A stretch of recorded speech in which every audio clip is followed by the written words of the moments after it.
Leading Off has made its official return to the world of podcasts with a new look, a new format, and above all, a new co-host. The show is back just ahead of the 2021 MLB regular season. Tonight, we're going to cover the latest baseball news. We're also going to have some fun, and we're going to discuss the types of fantasy baseball owners. You know, those owners that really get under your skin. We're going to discuss that and all. We're going to have some fun. We're also going to talk about Hot Take, Hot Fake, a recurring segment that we're going to introduce to you on this episode 1. It's been 10 plus years, folks, but welcome back to Leading Off.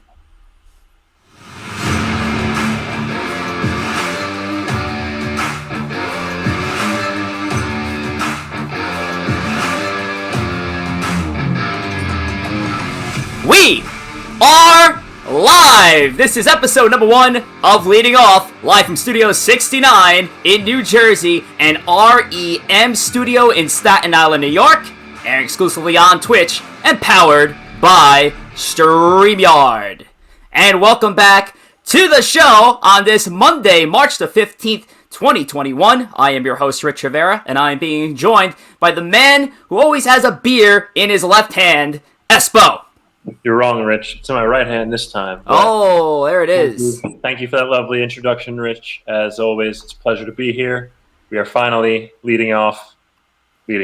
Officially, we are officially consummating the podcast relationship between ESPO and I. Of course, if you've been tuning in for the last few weeks, we've been having some tune-up episodes, some warm-up episodes, if you will. Spring training, if you will. Spring training, if you will. You know, got to keep the baseball terminology going. But this is our first episode. This is opening day for us. So, a lot of excitement going into tonight, a lot of hype, a lot of good stuff going on our Twitter pages and our Twitch episodes that we've had over the last couple of weeks. A lot of good responses from the fans, but we have made it to the show, Espo.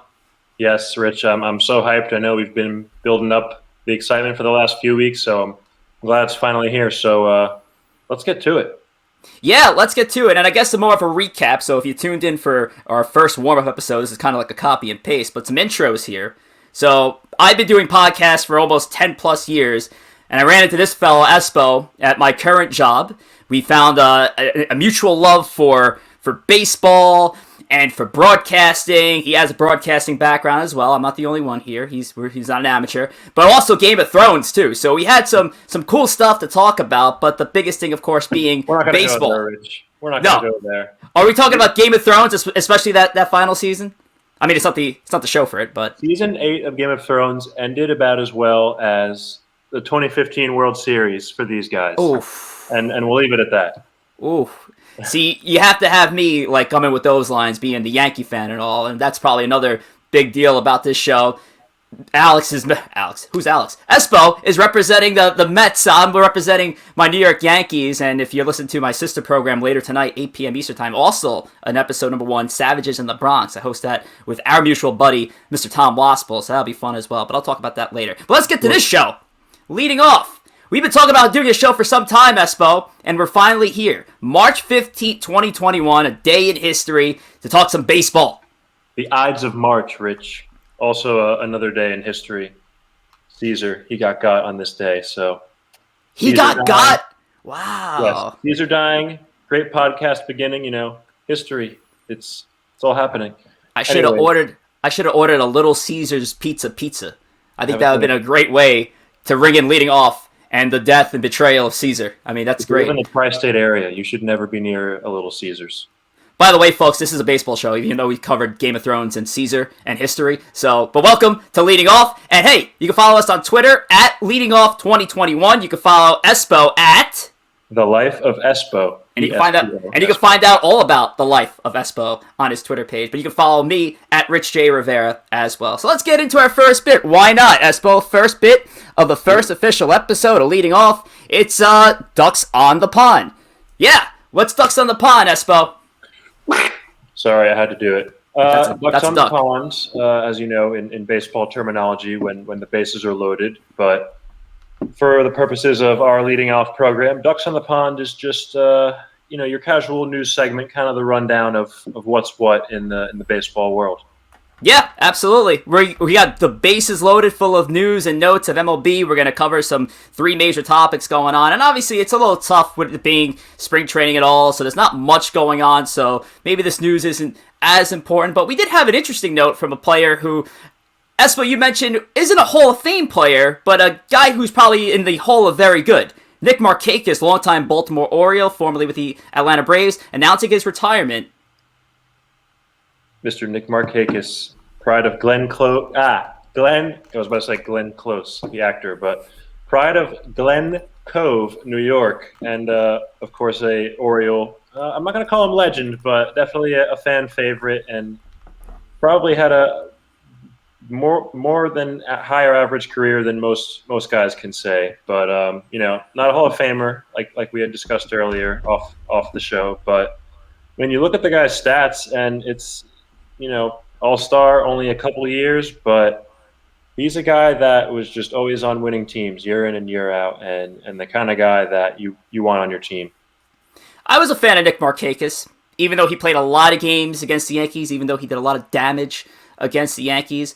Was a fan of him. I thought he was a good ball player, like you mentioned. One-time All-Star, that was in 2018 with the Braves, and two-time Gold Glover. He didn't make it in 07, really? He did not make it. He did not make that was a magic year. Had him in fantasy that year. He had some solid early seasons with the Baltimore Orioles, 9 years in Camden Yards, 6 with Atlanta. So just 2 teams, but hey, Markakis, good career. Hall of Very Good. I like that mention. I think that could be a reoccurring segment. Talk about the Hall of Very Good. These guys who will miss that 5% eligibility to get into the Hall of Fame. But yeah, Markakis, fan favorite, and he's gonna be missed from the game. Good guy. Markakis could be one of the leaders of the Hall of Very Good going forward. But hey, this is for you, Nick Markakis. I'm saluting you.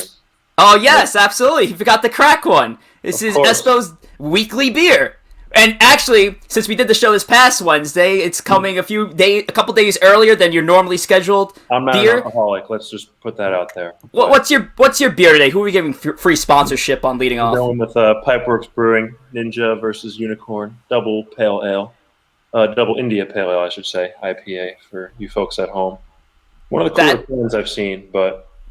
Yeah, that's a cool people design. Are gonna be like, these people don't talk about baseball at all. Yeah, these guys don't talk about baseball. Game of Thrones, we talk about Glenn Close, and we talk about Alex's beer. You know what? We're cultured. This is a cultured baseball podcast, okay? Yes, we talk about it all here. Not just baseball. Mostly baseball. But mostly baseball. So we're going to keep the baseball rolling. And speaking of Baltimore Orioles, maybe a potential future Baltimore Oriole great, we'll talk Franco to Franco here. Start with Maikel Franco, who's nearing a deal with the Baltimore Orioles to join their organization. It appears to be, at this rate, I would think it's going to be a Major League deal. Look at that. A Major League contract, March 15th. Getting this updated from LB Train Rumors. Thank you, Anthony Franco, over there. Maikel Franco going to the Orioles. What do you think?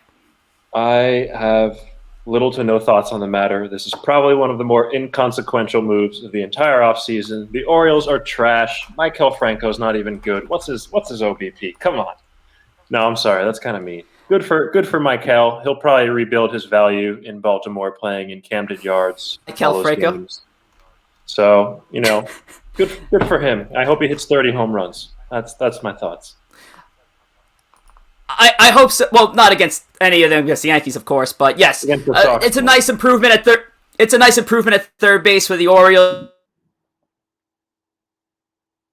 who have Rio Ruiz, I believe, slated. Our boys over at Fangraphs. But yes, Franco. You mentioned his OBP, a career OBP of 304. Not that great. So Maikel Franco going to the Orioles, and another Franco we're going to talk about is Wander Franco. Wander Vision. Not the show. Again, we're a baseball show. We're talking about baseball. We're not talking about WandaVision. We're talking about Wander Vision. You said it. Wander Franco, one of the first players to be cut from spring. Not cut. Obviously, everybody, all 20 be all over him. He's been reassigned to AAA. He's going to be heading down to Durham to be playing with the Bulls. And we expected this. Obviously, we didn't think Franco was going to make camp with the. I don't know which one's Franco, which one's Franco. I'm just going to go both Franco and just play it safe. Either I'm right or I'm wrong on both. Franco going down to Durham. They actually are toying with him at third base a little bit. I know he's the shortstop there, but they have Willie Adames to play the position at shortstop on the Major League level. Is that going to be Franco's future, possibly, with Tampa Bay? Yeah, I think they want to keep their options open with him because he's just so young. I mean, how old is he, 19? Or is he 20 now? But, again, he's obviously one of the top prospects in baseball, so quite frankly, it really doesn't matter where you stick him in the field because his bat is what's going to earn him those paychecks in the big leagues. So I think he'll probably stick at third. But to me, the bigger question is what position he's going to play in the majors. It's when are the Rays actually going to call him up? I mean, I know we have the Super 2 status that has to expire, and I think that's 2 weeks into the season, but yes, not sure if they'll hold him for any longer after that. And we love our Super 2s here at Leading Off. Yes, Wander Franco, 20 years old, and actually just celebrated a birthday, so happy belated birthday to Wander Franco. And speaking of birthdays, happy early birthday to my sister at home, Danielle Rivera. She's turning 20. I'm a good brother. She's turning 27 tomorrow, so happy 27th birthday to my sister, who's celebrating that tomorrow. So, quick recap there. And last but not least, for Ducks on the Pond, we have Ian Kinsler. Yeah, this guy, Ian Kinsler, who retired last year. He's coming out of retirement to join Team Israel for the Olympic Games that were suspended. So, they're technically, it's so weird, because they're technically the 2020 Olympic Games, but they're being held this summer. So, right. Yeah, Ian Kinsler going to suit up one more time with Team Israel. How about that? Good for him. I've always loved Ian Kinsler. He's always been one of my favorite players. I remember he had a lot of great years with the Texas Rangers. I was a frequent drafter of him to my fantasy teams. I think he had a couple good years with Detroit as well, and definitely one of the more prominent Jewish players in the league. So I know seeing him playing for Israel is important to his heritage. So good for him. Yeah, absolutely. And I think also another member of the Hall of Very Good. See, we just bring this segment full circle. Ian Kinsler, Nick Markakis is part of ESPO's Hall of Very Good, which we'll definitely talk about as we continue on and move along on this show. So that's actually a cool note. I like seeing that. We've seen it before in the WBC of retired players, suiting up one more time for their country. I remember seeing Ryan Dempster do it once or twice. So, yeah, it would be cool to see a player like him of his caliber. I don't know what he's going to give Team Israel, but I also don't know what representation Team Israel will have. So, there's automatic star power right there with Kinsler, the former Texas Ranger and Detroit Tiger that you mentioned, joining that team. So, that's going to be really cool to see that happen. So, we're going to move on from Ducks on the Pond, and I'd like to remind you that all archive video clips, if you're watching us live on Twitch, which is great, like Corey Favs here, who's enjoying an Allagash White. Good stuff, Corey. I like to hear it. Cheers, if you're checking us out on Twitch, thank you. But if you're not watching us live and you still want to check out the video clip, well, for the next couple of weeks, it'll still be up on Twitch. So even after the show, you can check out, ESPO and I's great show that we put on here for episode number 1. But we're also in the process of moving to YouTube. So YouTube should store all our shows. I'm currently working on that, just kind of peeling back the curtain a little bit. But yes, we will be on YouTube, and I will keep you guys all posted on that. So, let's move on. Let's talk fantasy baseball. So we talk regular season baseball. Let's talk some fantasy baseball. Everybody's got their drafts coming up. I just had my draft this past Saturday with some of the guys that are currently in the chat. So yeah, that was an experience. Had our first reset dynasty league. I was the first pick overall, not by choice. It just happened. I wasn't pulling any strings, even though I commissioned the league a little bit. But no, I had the first overall pick. I took Mookie Betts. I know we've talked on the show a couple times about the possibility of the number 1 pick, especially last week. We had a whole conversation about it. I don't regret it. I like the idea of taking somebody who's a bit proven in the league. He's still he's on the right side of 30. Won't be for long after a couple of years. But Mookie Betts, a proven player in the league, I feel confident with that pick. Rich, you chose wisely. We discussed this again earlier off air, but we've said there are 5 players that are just the undisputed top 5 in fantasy. Mookie, Trout, Acuna, Tatis, and Soto. The rankings in Dynasty and Redraft tend to differ a bit, but they're the clear-cut top 5. And between Mookie, Trout, and Acuna, in my opinion, you couldn't have gone wrong with either of those guys at 1. And Mookie is probably the best balance of floor and upside. So, I know you're a big fan of Ronald Acuna Jr., and as should everybody be, but he went down to 5th. Out of those top 5, I would almost feel like if you're in that 5th spot, it's almost a steal to get Acuna there, according to your expertise. Right, yeah. I mean, I guess people in your league are down on him a little bit, but he's still, the sky's the limit for him. He's only 22, 23 years old, and I guess maybe by his standards, it was a down year, but, he still put up great stats, and, I'm willing to give a mulligan to a lot of guys with last year's pandemic-shortened season, so... Mm-hmm. At 5, that's a steal. Whoever got him. Yep. Shout out to Greg Kandari who got him. Very good, Greg. Good move to get Ronald Acuna. But yeah, the draft went over great. It was an offline draft. Took 4 hours and 38 minutes to complete, which is very long. I mean, we were talking at least 28 rounds, depending on where you were picking in the draft. So it was nuts. But I wanted to talk about fantasy rankings. I know we've been talking about like top players at certain positions, but I want to talk more about owners. I want to have some fun here, Espo. Let's talk about the fantasy baseball owner types and what to expect from your fantasy league. And I can tell you right now, we looked over this top 10, and I want to say that maybe everyone except for like one is in my current league, maybe yours, but this is going to be a lot of fun. So, Espo, why don't you kick this off? The top 10, the top 10 most common fantasy baseball owners in everybody's league. Right, and I got to be honest, I'm a little bit of all of these guys, but, well, maybe not all of them, but for the good part, most of them. And there's one that I definitely really identify with. But let's kick it off with number 10. This is the snoozer. Just kind of keeping in the theme of your offline leagues. This is the guy who tries to select a player that's already been chosen. You got to berate this guy. There's really nothing else you could do with him. And I was that guy on Saturday, and that usually isn't me, but I tried to pick, I want to say at least 3 different players after 3 rounds that they were already chosen in. I remember I felt so confident about this Yoan Moncada pick in like I think it must have been like the 10th round, and he was already chosen in the 7th or 8th, which was ridiculous. So I was completely behind. That was me. I was the snoozer. Admittedly, yes, big L to me. So yeah, absolutely, I agree. The snoozer, that's a fun one. But how about number 9? Number 9 is the scrambler. This is the guy who only has a plan A going into his next pick. So he has only one guy in his queue, and he has to scramble at the last minute when his player gets chosen right before him. So expect to blow up. I mean, I would, if I had, in that case, like having Yoan Moncada in that pick, and you're like, oh man, I got him, and then boom, he was just chosen right before you, and it's, damn, I have no other plan. I needed a third baseman. Now I don't know where to go. So yeah, the scrambler, number 9. Rich, I kind of feel personally attacked with this one. Number 8. Why is that? The degenerate gambler. Oh, yeah. Sorry, I hope Mom, Dad, I hope you're not listening. But don't worry, I'm winning, so it's not degenerate. Anyways, this guy, he doesn't really watch baseball too much. In general, I mean, I'm maybe an exception because I'm a degenerate gambler that watches nothing but baseball. But the degenerate gambler, he's a fantasy sports betting guy. He's probably the last one to be joining the league. He's usually that filler guy who you need, but he's probably I'm a fantasy football guy for the most part. I'm just joining this for fun, and hey, he's just doing it for the odds of winning.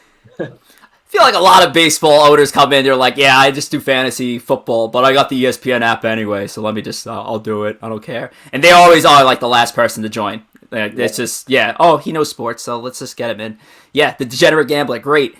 Next, at number 7, I got the time cruncher. This is somebody who I know is in everybody's league. This is the guy who uses the entire time of the entire time limit to make his draft pick. So this is a guy you don't want in your offline league, or he will take an hour alone to make all his draft picks. You don't want that. Give him an inch, and they'll take a mile.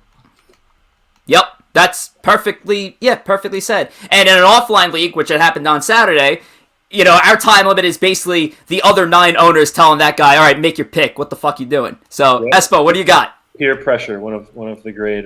Love peer pressure. It's great, right?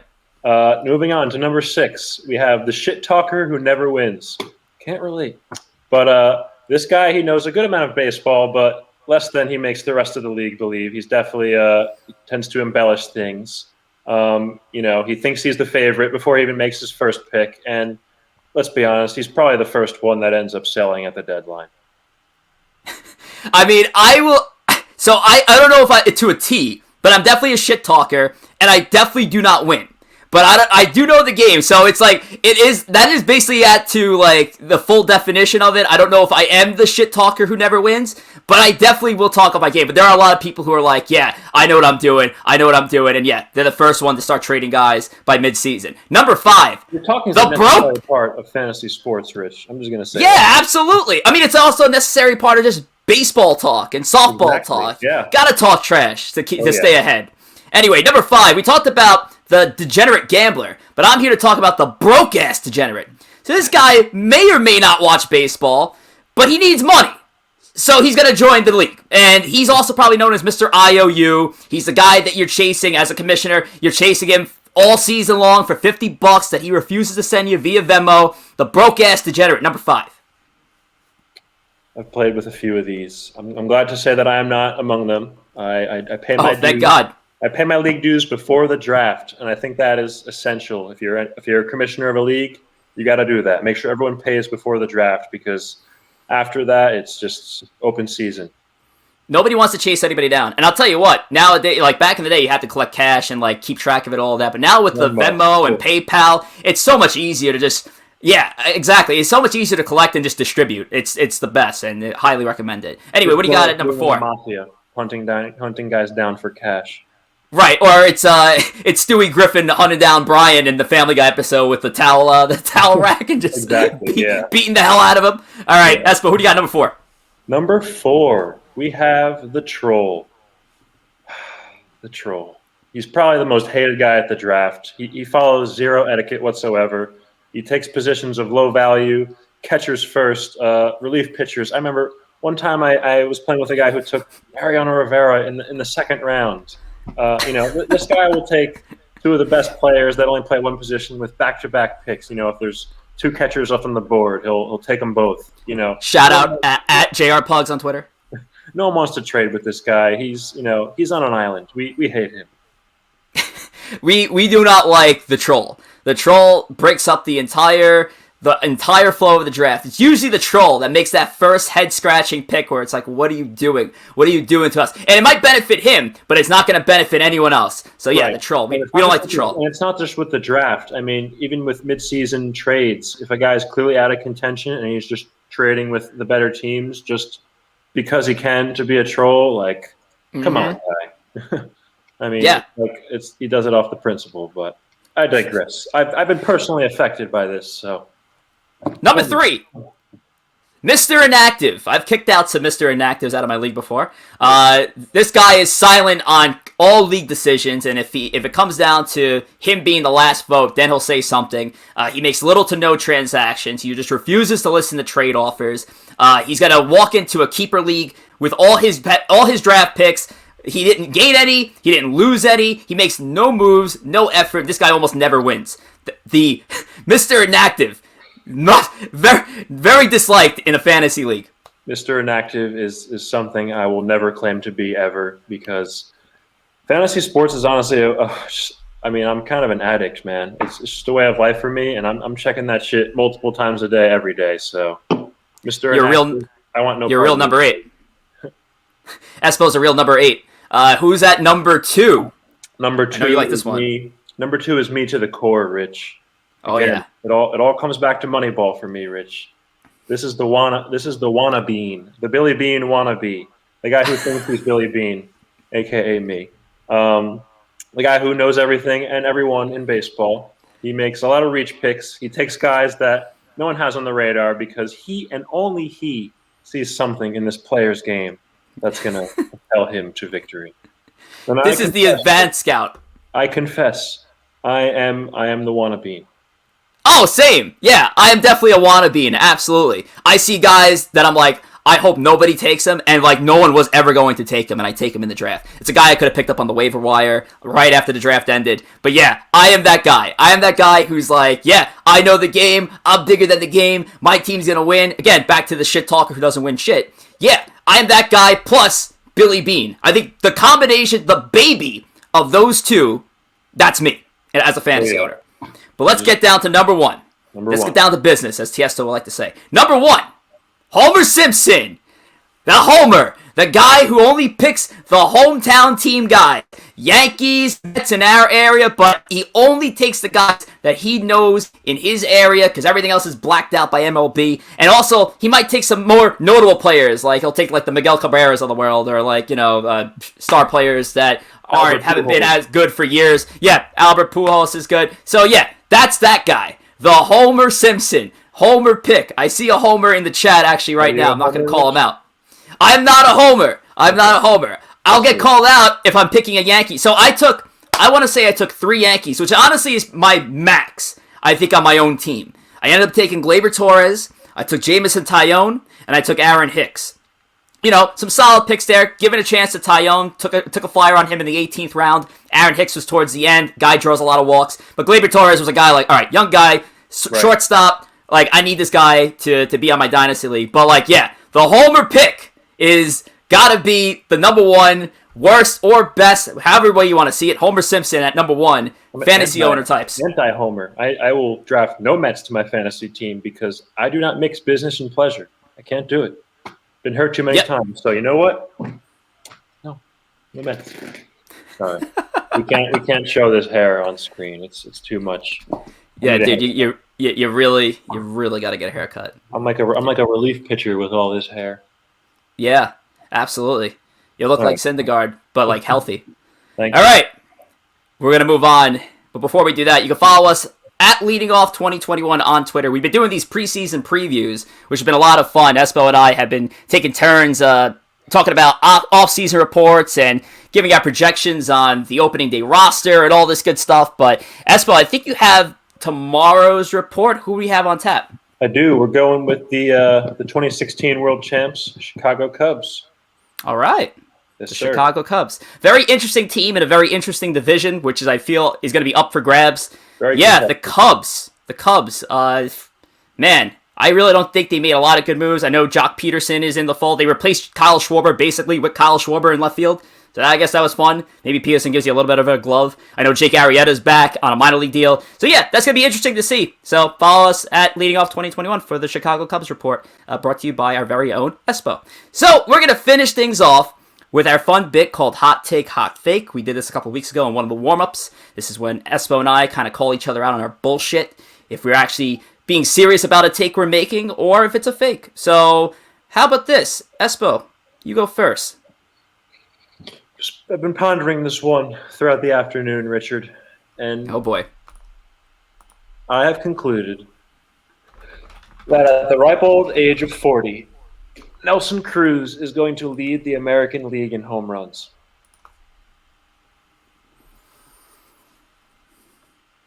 Okay. Nelson Cruz, the American League leader in home runs, which he's done before. Can he do it again? The old man, can he beat the clock again? I think it actually comes down to earth as a 40-year-old. What do you got? Is it a hot take or is it a hot fake? It's a hot fake, Rich. Yes. All right, I got one.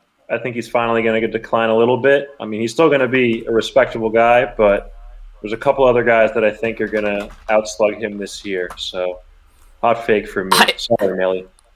I mean, it's quite incredible what he's been doing at his career at this stage, that he's a 40-year-old man who's going to be the starting designated hitter on his team. He'd be if the 15 other teams on the other side of the track also did their thing. Oh, look at that. So that's where we're getting down to. But hey, Nelson Cruz would be a starting DH in probably almost every team in baseball. I mean, this guy has been incredible at his age. The fact that he keeps putting up these ridiculous power numbers. I don't know if this is even going to be a case of Hall of Very Good. This could be a Hall of Fame type player.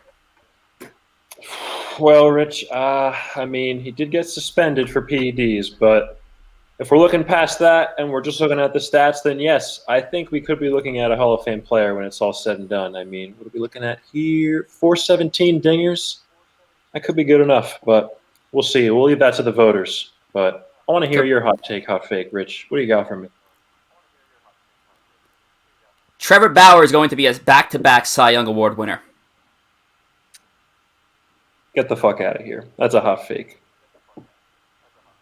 It is a hot fake. Two fakes. Yeah, I knew it. On the show to start it off. Yes, Trevor Bauer will not be a Cy Young Award winner. I don't even think he'll be a Cy Young Award winner again.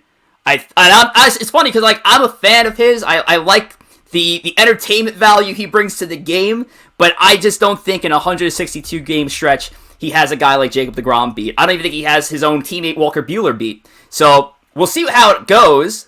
But yes, it's a hot fake, Sarah, so good call there. Trevor Bauer will not win the Cy Young in back-to-back seasons. I am not without bias on this as a Mets fan. I hate Trevor Bauer. Okay. I was not on the record as hating him before he signed with the Mets. But all biases aside, of course. You know what? Just I hate Trevor Bauer as a Met fan. So, well, that ends that. That ends that. And that ends episode number 1 of Leading Off. Right on the 7:30 mark. We will see you here next Monday. We're live every Monday night at 7 p.m. Eastern Time, exclusively here on Twitch, and soon our archive clips on Twitch and YouTube. So that's it for episode number 1. Take care.